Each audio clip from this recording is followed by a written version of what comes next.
All right, look at everyone joining. We're so excited to have you guys here.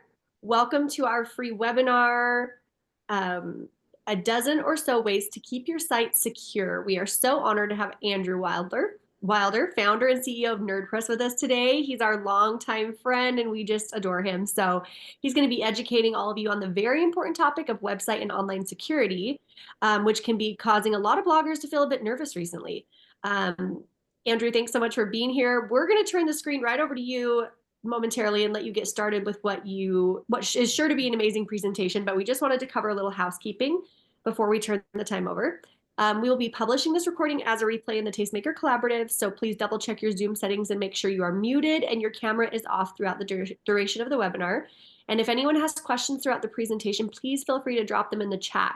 We will circle back to them at the end. We have a 10-minute Q&A at the end of the webinar, so definitely have your questions ready, but we'll also be monitoring them throughout. And so if it's relevant to the slide that's currently up, we'll try to answer those in real time as well. So without further ado, Andrew, welcome. Well, hello, everybody. Let me get my slides up real quick. Okay, are they coming through? Yep, they look great. Fantastic. Well, hello, welcome. This is a dozen or so ways to secure your site. So let me get started here. So as you know, I'm Andrew. I've been working on websites since 1998. I've been using WordPress since 2009, so I've been at this a while now. I think many of you probably know me from our other adventures with Tastemaker, but you might not know that I've actually contributed to WordPress core. And in 2014, I founded NerdPress. It was called Blog Tutor at the time. Now we're known as NerdPress. And I've grown into the CEO role as we've expanded to about 24 people across the country. And we're now supporting hundreds of sites, and most of them are food blogs, of course. And I'm going to share the latest news of our company. As of last week, NerdPress is now a certified B Corporation. So we haven't even announced this publicly. We haven't had a chance to write the press release yet. So this is the first public news of it. And if you're not familiar with B Corps, that basically means we meet high standards for social and environmental impact, and we're part of a global movement for inclusive, equitable, and a generative economy.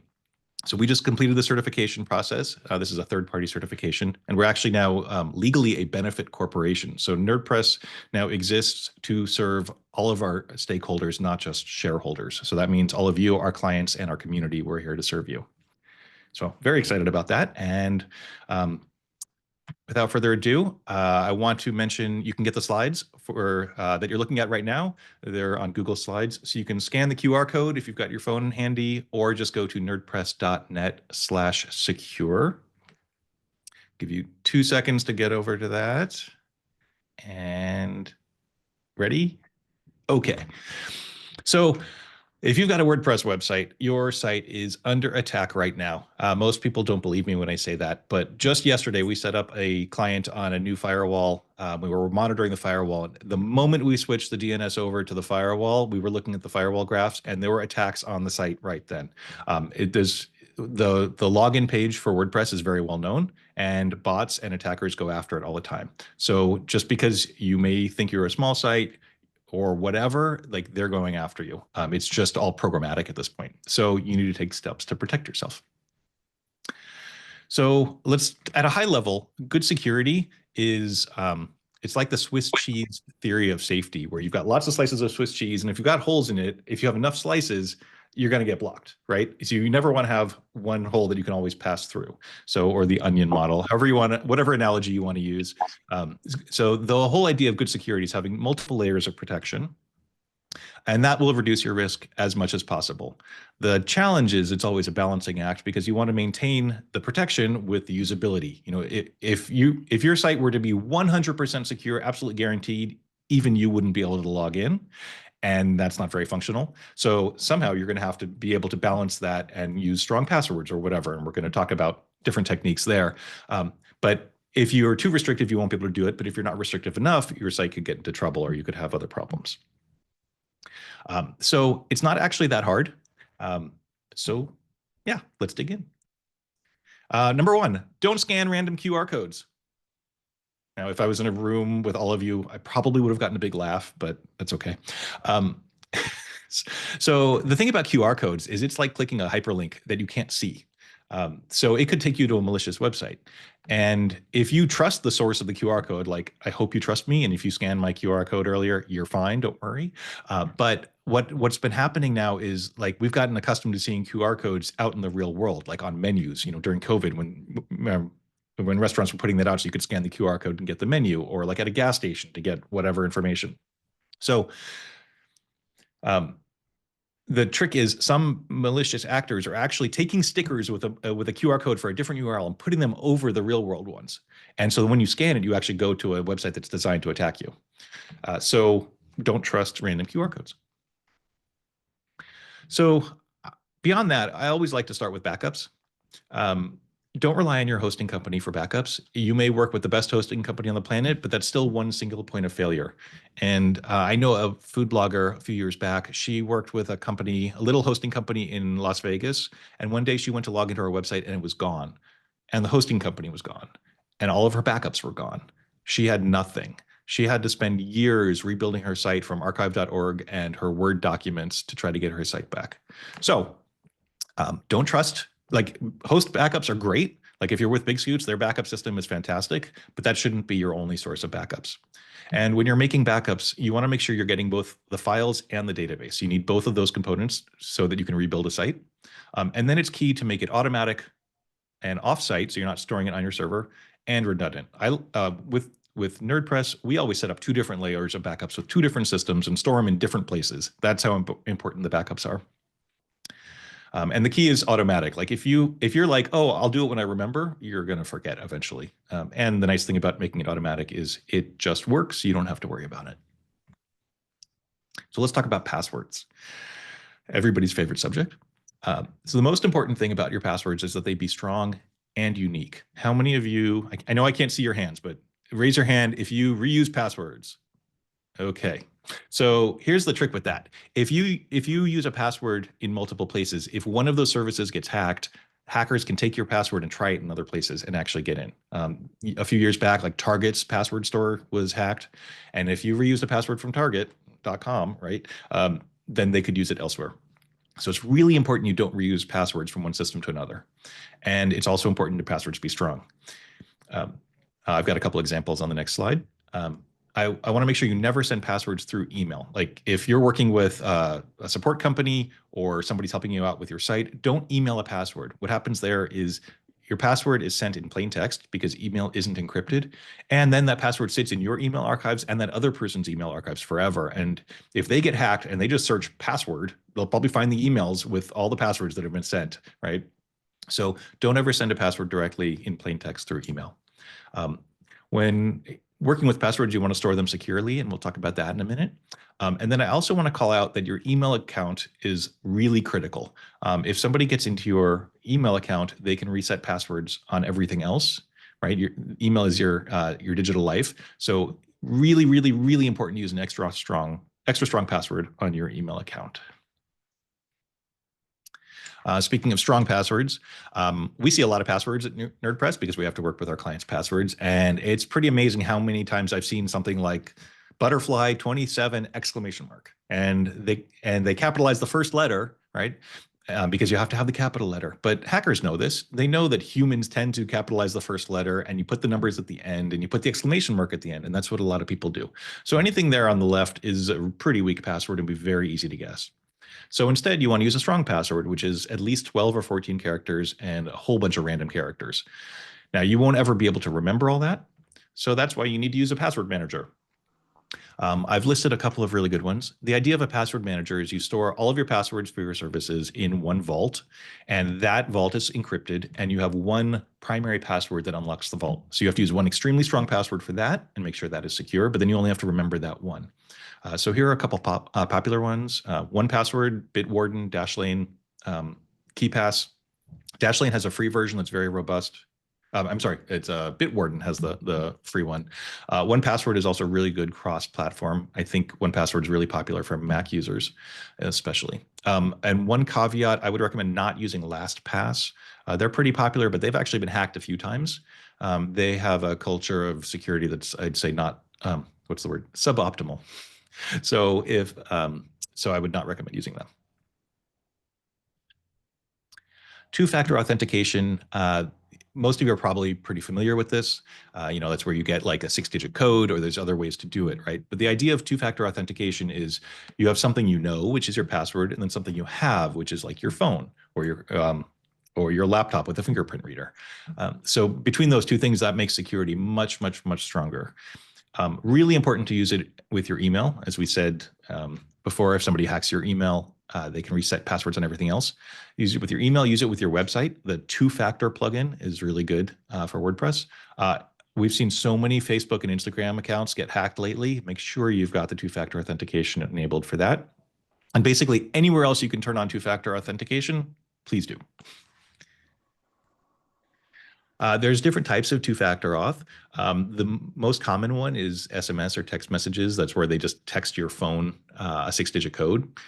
That is way better than nothing, but it's actually the least secure of these versions. It's SIM jacking is a pretty common problem. It's surprisingly easy for a hacker to actually steal your phone number and intercept those text messages. That would be like a very targeted attack, but it's definitely possible. So don't let that stop you from doing text message auth. But if you can do any of the other methods, it's much stronger. The other methods actually tend to be easier too. I love hardware keys. We've got some illustrations of different versions of those. They basically plug into a USB port, and when you need to do your authentication, you literally just tap it. Like you just touch it, and that's all you need to do.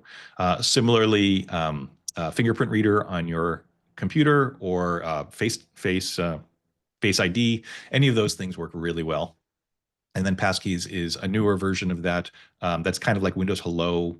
That's basically storing an encrypted version of a hardware key on your computer or on your device, and kind of essentially doing the same thing.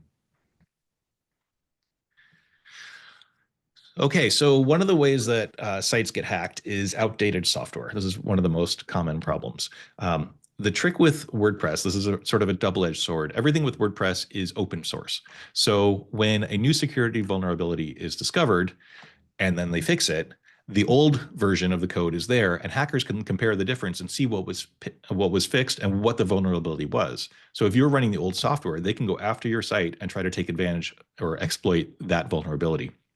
So it's really important to keep your plugins updated, your theme, but also your computer. Windows and Mac, you want to keep those updated. They do release security updates, your phone as well. So when you see an iOS update or an Android update, you should run those.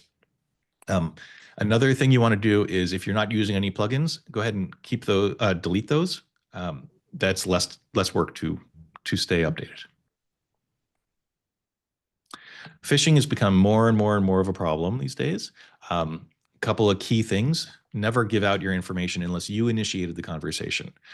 Especially with AI these days, somebody could call you who sounds just like your grandmother who needs to get bailed out of jail, and it would be completely believable, except it's not really her, it's just an AI voice. So it's getting harder and harder to tell what's real. So if you did not initiate the contact, that's right there as a big red flag. So no matter how trustworthy it is, you want to verify in another way. If you have any links that you're not sure about, you want to hover over them and look at them really carefully. Ideally, you should never click a link in an email. It's very easy to make a URL look very similar by replacing like an I with an L or something like that. And at first glance, you might not notice it. So then you could click to a fake website where you enter your password, and then you've just given out your credentials. That's also another really good reason to use a password manager. A lot of them have an autofill feature. So when you go to the web page, they'll pre-populate the form with your password. But if you're on the wrong URL, they won't do it because it's not the right page. So that actually is a layer of protection to keep you from giving out your info. So that's where like doing this right actually makes things easier. And just if it doesn't feel right, trust your gut. If there are any red flags, always double check in another way. Mobile devices are ubiquitous now, of course. They're very easy to lose. If you're traveling and you leave your phone somewhere and you lose it, if it doesn't auto lock, that's a really big problem, because now somebody has access to your email and most of your digital life. So make sure you set a strong password on your phone and on your laptop, and all of the devices, but especially the ones you take out of the house. And make sure they lock automatically after a period of inactivity. So like my phone, if I set it down, within a minute, it's locked. I actually usually hit the button to lock it, but that way, if you set it somewhere, somebody won't be able to get in.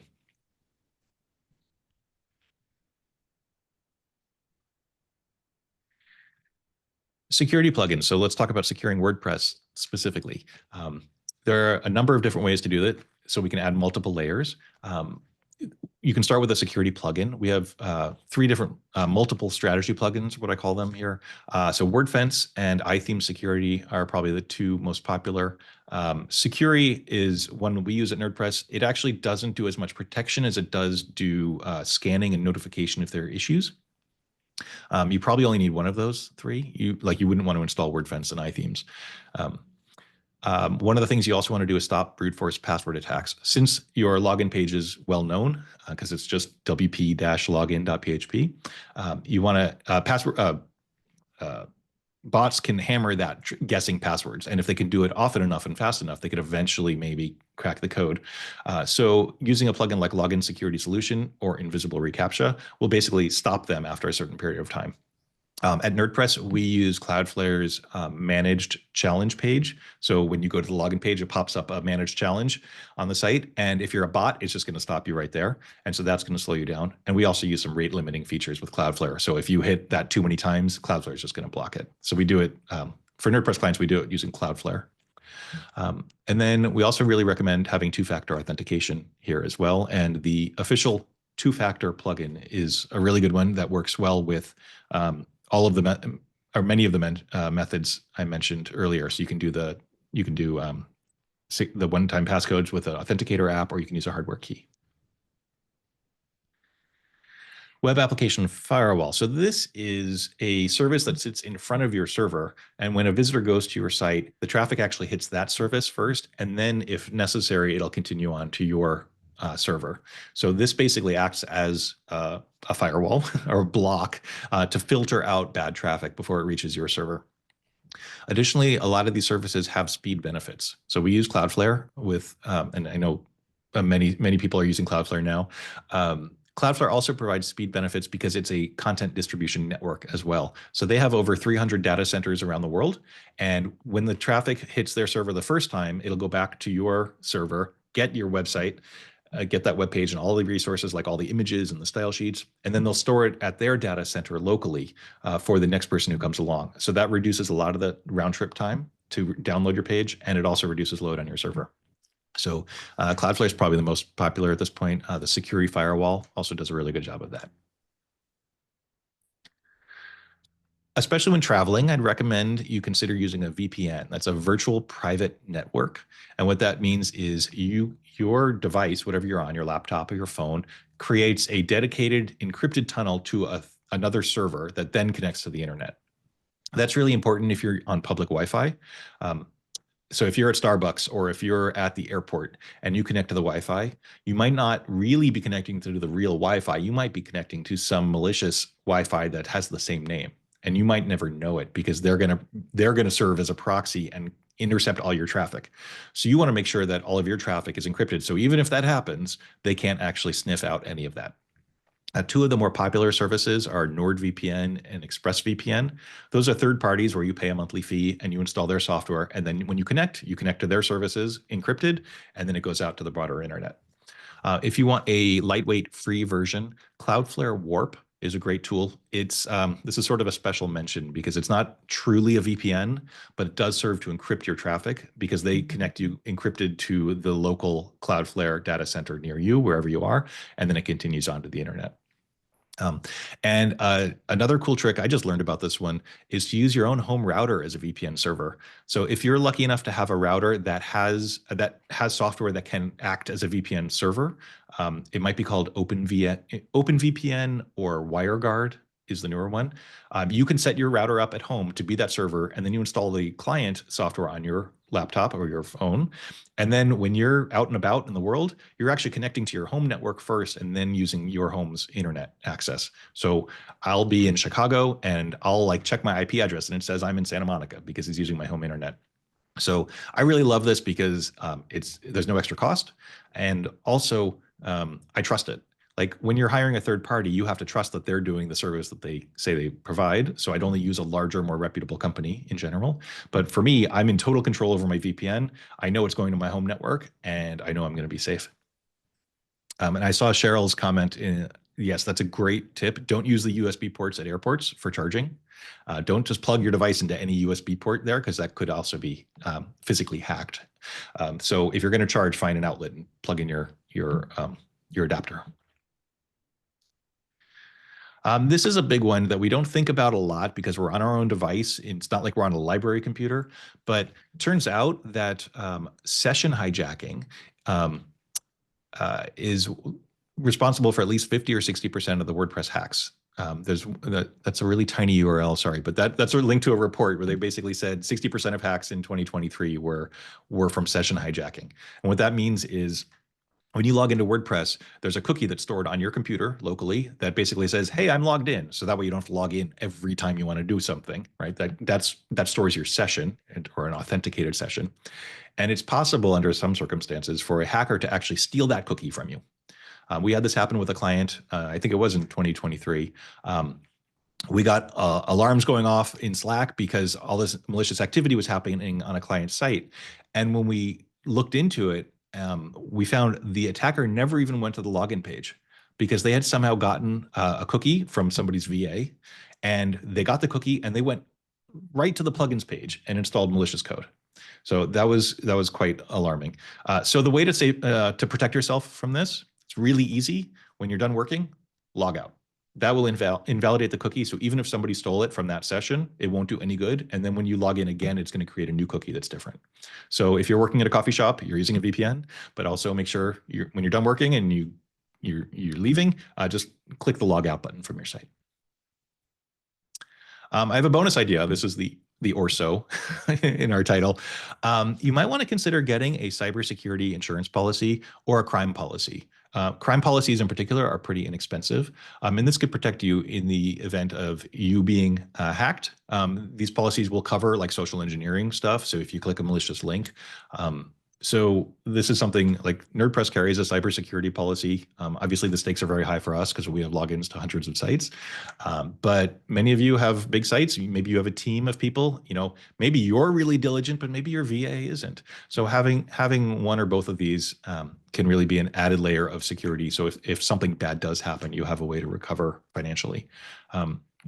My insurance agent also likes having both, and even under his advice was if you are social engineering, where you could make a claim against either, it's better to make the claim against a crime policy because they don't tend to jack up the rates quite as much when you make a claim. So there's a bonus tip on the bonus idea.